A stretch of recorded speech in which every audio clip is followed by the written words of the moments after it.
जय हिंद दोस्तों। आज हम फिर से 3 मिनट शो में लेकर के आए हुए हैं आपके लिए केमिस्ट्री के सवाल। ये सारे वैसे सवाल हैं जो आने वाले समय में एग्जाम में पूछे जा सकते हैं या फिर भविष्य में कभी ना कभी जो है सो पिछले भविष्य में पूछे गए हैं। तो आइए उन्हीं सभी को हम लोग यहाँ पे डिस्कशन करते हैं उन सवालों को। सबसे पहला सवाल आपका कह रहा है कि इलेक्ट्रॉन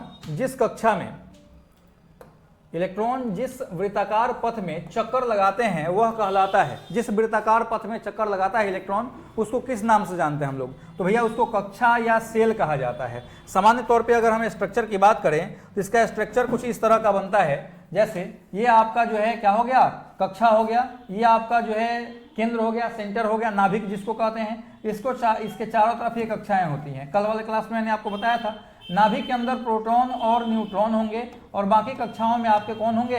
इलेक्ट्रॉन भैया चक्कर लगा रहे होंगे। तो बाकी क्यों क्या कहते हैं? कक्षा कहते हैं, यानी कि सेल कहते हैं। इसी बात को पूछा है कि जिस वृत्ताकार कक्षा में, जिस वृत्ताकार क्षेत्र में आपको इलेक्ट्रॉन चक्कर लगाता है उसको क्या कहते हैं भैया? तो उसको हम लोग जो है सो कक्षा या सेल कहते हैं। अब सवाल यह उठता है कि इन सेलों को किस नाम से जाना जाता है? तो सामान्य तौर पर नाभिक के जस्ट बाद वाला जो सेल होता है उसको के कहते हैं, पहला कक्षा होता है। दूसरे कक्षे को हम लोग के एल कहते हैं, तीसरे कक्षे को एम कहते हैं। इसी तरह से बढ़ता हुआ चला जाता है। यानी आपसे पूछा है कि कक्षा को निरूपित किया जाता है कैसे? K L M N O P Q R S T U V W X Y Z, जहां तक पॉसिबल है आप कर सकते हैं।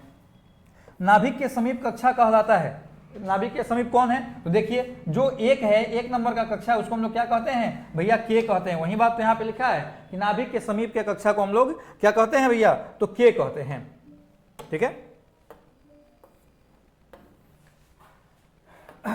अगला है आपका कि समीपस्थ कक्षा की ऊर्जा होती है, जो सबसे नजदीक कक्षा होती है उसकी ऊर्जा कैसी होती है भैया? तो उसकी ऊर्जा सबसे कम होती है। और जो सबसे दूर कक्षा होती है उसकी ऊर्जा कैसी होती है? सबसे अधिक। यानी आप किसी भी नाभिक के अंदर, किसी भी परमाणु के अंदर जब आपको नाभिक से किधर की तरफ, बाहर की तरफ जाएंगे तो कक्षाओं की ऊर्जा जो होगी क्या होती जाएगी? बढ़ती जाएगी। अगर आप बाहर से नाभिक की तरफ आएंगे तो कक्षाओं की ऊर्जा क्या होगी? कम होती जाएगी। तो ध्यान ये रखना है कि नाभिक के सबसे नजदीक जो 1 नंबर की कक्षा है, जिसको हम लोग के नाम से जानते हैं, इसकी ऊर्जा सबसे कम होती है और सबसे बाहर वाले की ऊर्जा सबसे ज्यादा होती है।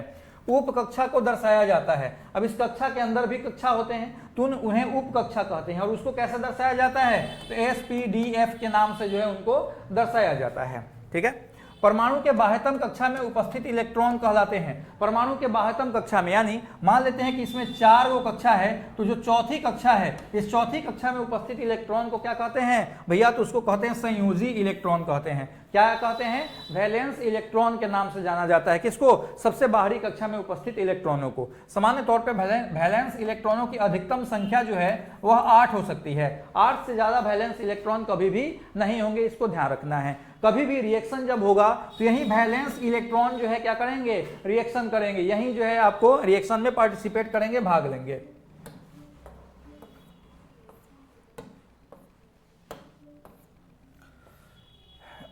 अगला है आपको संयोजी इलेक्ट्रॉनों की संख्या अधिकतम कितनी होती है? मैंने अभी बताया कि संयोजी इलेक्ट्रॉन जो होते हैं उसकी संख्या अधिकतम कितनी हो सकती है? 8 हो सकती है। परमाणु के भीतरी कक्षा में उपस्थित इलेक्ट्रॉन कहलाते हैं। परमाणु के भीतरी कक्षा यानी जो संयोजी इलेक्ट्रॉन कक्ष है, जो संयोजी कक्ष है उसके अंदर वाला, अगर मान लेते हैं ये 1 है, 2 है, 3 है, यानी कि के एल और एम है, तो एम जो हो गया ये हो गया आपका वैलेंस इलेक्ट्रॉन, संयोजी इलेक्ट्रॉन। इसके बाद बचा 2 के और एल, यानी कि 1 2 कक्षा जो है इसको किस नाम से जानेंगे भैया? तो इसको हम लोग कोर इलेक्ट्रॉन के नाम से जानेंगे। ठीक है। सबसे बाहरी कक्षा के अंदर जितने भी इलेक्ट्रॉन होंगे, जितने भी कक्षा होंगे उसको कोर कक्षा कहेंगे और उसमें उपस्थित इलेक्ट्रॉनों को कोर इलेक्ट्रॉन के नाम से जानेंगे। क्लियर है? चलिए अगर हम बात करें इलेक्ट्रॉनों को स्थापित करने की, तो बोर ब्यूरी थ्योरी कहता है तो भैया 2n² के आधार पर इलेक्ट्रॉनों को स्थापित किया जाएगा। यानी जो पहला कक्षा है, पहला कक्षा 1 नंबर की कक्षा है, उसमें कितने इलेक्ट्रॉन होंगे? तो भैया एक n का 1 स्क्वायर यानी कि हो जाएगा 2। दूसरी कक्षा जो होगी उसमें 2 इलेक्ट्रॉन 2 डालेंगे n के जगह पर, 2 दूनी 4 और 2 गुने 2 दूनी 4 यानी कि 8, यानी दूसरी कक्षा में 8 इलेक्ट्रॉन। इसी तरह से जो है ये आगे बढ़ते हुए जाएंगे। ठीक है। चलिए मिलते हैं हम फिर अगले सीरीज में। तब तक स्वस्थ रहें, मस्त रहें, पढ़ाई में व्यस्त रहें। सीरीज अच्छा लग रहा है तो इसको देखिए भी, शेयर भी कीजिए और सब्सक्राइब तो जरूर कर लीजिए। धन्यवाद।